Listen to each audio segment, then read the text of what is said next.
Broadcasting across the U.S. and around the world. Good morning, radio friends. I'm your host, Vern Sherd, and welcome to another edition of the Retro Oldies Brunch, the show that takes a nostalgic look back at music history. This week, we'll close out 2024 with a visit to the 1990s as we take you on a trip back in time to visit the year that was 1991.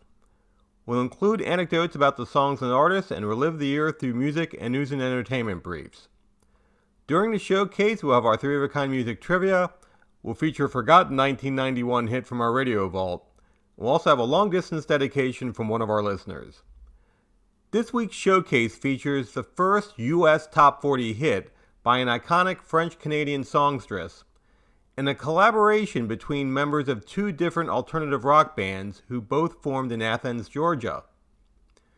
We'll begin the showcase with a song that got its inspiration from the fall of the Berlin Wall and the collapse of the Soviet Union.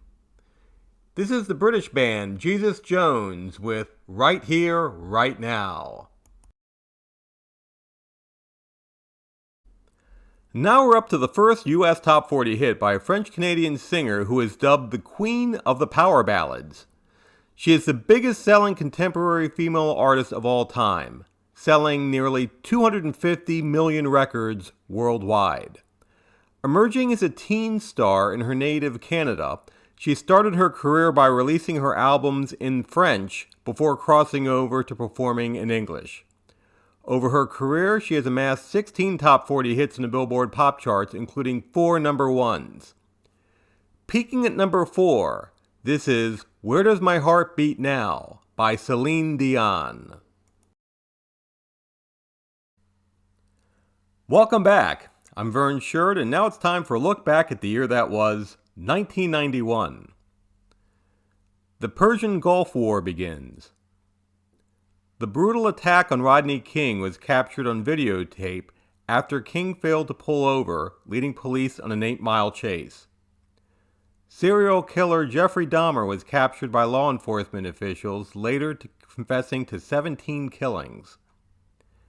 And another song inspired by world events, namely the Tiananmen Square Massacre and the fall of the Berlin Wall, becomes the debut single for Seal. Peaking at number 7, this is Crazy.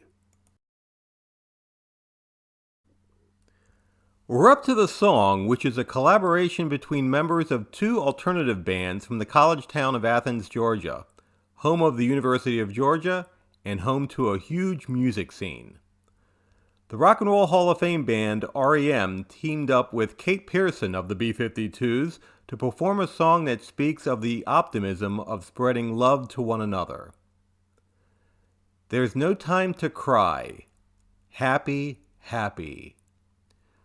Put it in your heart where tomorrow shines. Gold and silver shine. This is Shiny Happy People. And now it's time for our long-distance dedication.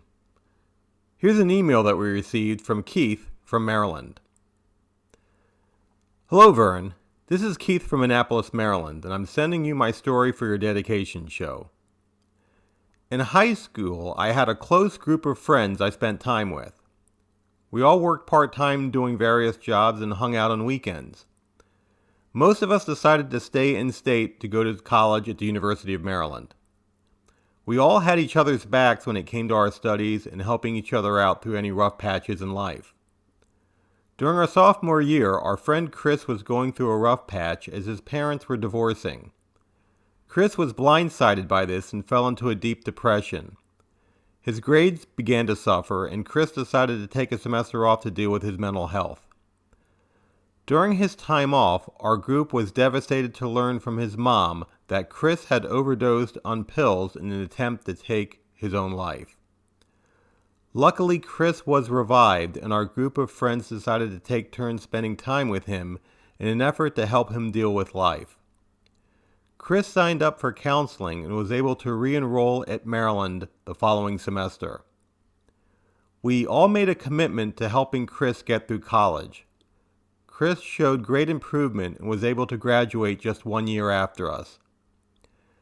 Chris told us that being near death was a wake-up call he needed, and he hoped that pulling him through and graduating would serve as an inspiration to others going through any bouts of depression or mental health issues. There was a song that we used to play for Chris to remind him that suicide is a permanent solution to a temporary problem. My friends Dylan, Brian, and I would like you to play Jumper by Third Eye Blind as a group long-distance dedication to Chris, our friend, our brother, who managed to pull his life together and is now working in the IT field in Virginia. Thanks for your time and for reading my email. Keith. Well, Keith, I'm so happy that your friend Chris is still with us and was able to get his life together. I believe that every day above ground is a good day. He is very lucky to have such caring friends. Here's your long-distance dedication. Welcome back to the Retro Oldies Brunch. I'm Vern Sherd, and now it's time for another look back at the year that was 1991. Terminator 2 Judgment Day and Robin Hood Prince of Thieves packed movie theaters. 60 Minutes and Roseanne were the top TV shows. Queen's Freddie Mercury dies at age 45, comedian Red Fox dies at age 68, and actor Michael Landon dies at age 54. And number one this week in 1991 is a song by the King of Pop that promotes racial harmony. The final portion of the song's music video features faces from different cultures morphing into each other. Here's Rock and Roll Hall of Famer Michael Jackson with Black or White. That was Rick Astley, and that concludes this week's Retro Oldies Brunch, the year that was 1991. Be sure to connect with DJ Greyhound Radio on LinkedIn to get our monthly schedule, and be sure to subscribe and check out show clips from our YouTube channel. We'll be back next month in 2025 for another showcase of the year that was. Until next time, radio friends, this is Vern Sherd saying, don't be afraid to aim high with your goals. Even if you come up short, you'll still end up at a better place. You're listening to DJ Greyhound Radio, playing the hits of the 60s, 70s, 80s, and 90s.